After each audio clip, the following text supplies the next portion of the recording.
د پکتیکا ولایت مرکزی روغتون. د پکتیکا ولایت روغتون چې شاوخوا 25 کاله مخکې جوړ شوی تازه له 15 بسترې څخه 150 بسترې ته ارتقا کړي او په بیلابیلو برخو کې اوس مهال روغتیایي خدمات وړاندې کوي. د ښرنې ولایتي روغتون له نن نه تقریبا 15 یا 16 کاله مخکې د لجنة الدعوة الاسلامیه لخوا نه د انفرادي بسپنو په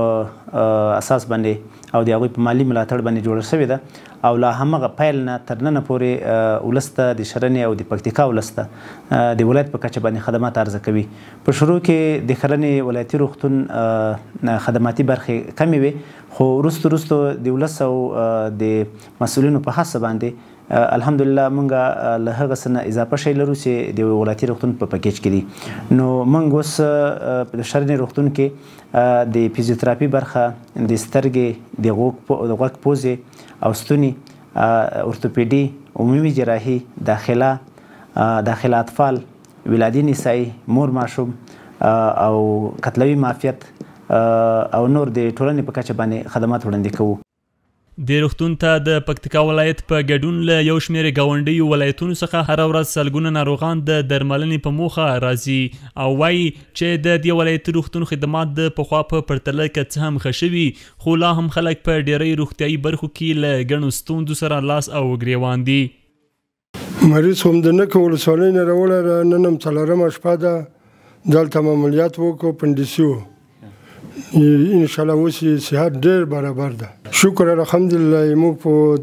سخته خدمت کېږي سخته درملنه ورکول کېږي هر شي خدمت یو شی نیمګړی نشته. د پکتیکا ولایت اوسیدونکي دغه ورځ له مرکزي حکومت څخه غوښتنه کوي چې د دې ولایت ملکي روغتون ته پاملرنه ځکه باید زیاته کړي چې د ناروغانو شمېر یې د پخوا په پرتله ډېر شوی او لا ډېرو روغتیایي خدماتو ته اړتیا ده. مټاخان ولسوالۍ نه راغلی یم اپنډکس مې ډېر تیز و د چودېدا په حالاتو کې و په نیمه ګنټه کې عملیات راته وکړو ډېر تیز یې عملیات کړم خیر دی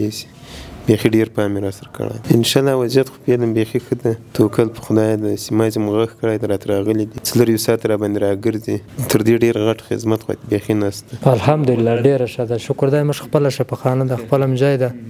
ډاکټران هم شکر دی خپل ولایت ډېر ځینې خوشحاله.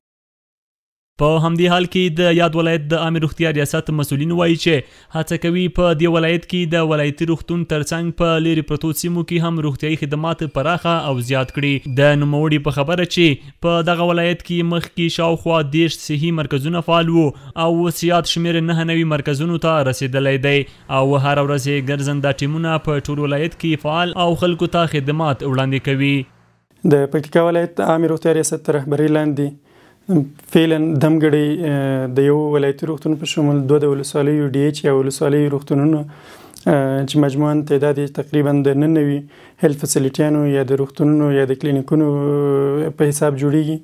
99 کلینیکونه او د 12 ګرځنده ټیمونو په شمول باندې په پکتیکا ولایت کې په صحي برخه کې فعالیت لري. د ولایتي روغتون پخوانی تشکیل چې تقریبا د 130 نفره پرسونل د صحي او غیر صحي پرسونل په شمول په فعالیت لري. الحمدلله دم سات موږ د دې روغتون لپاره شاوخوا 950 نوي کسان په صحي او غیر صحي په برخو کې هایر کړي دي. د یادونې وړ ده چې د افغانستان په جنوب کې پکتیکا یو له هغه ولایتونو څخه دی چې لا هم په ډیری لرې پرتو ولسوالیو او سیمو کې اوسیدونکي له روغتیایي خدماتو څخه بې برخې دي.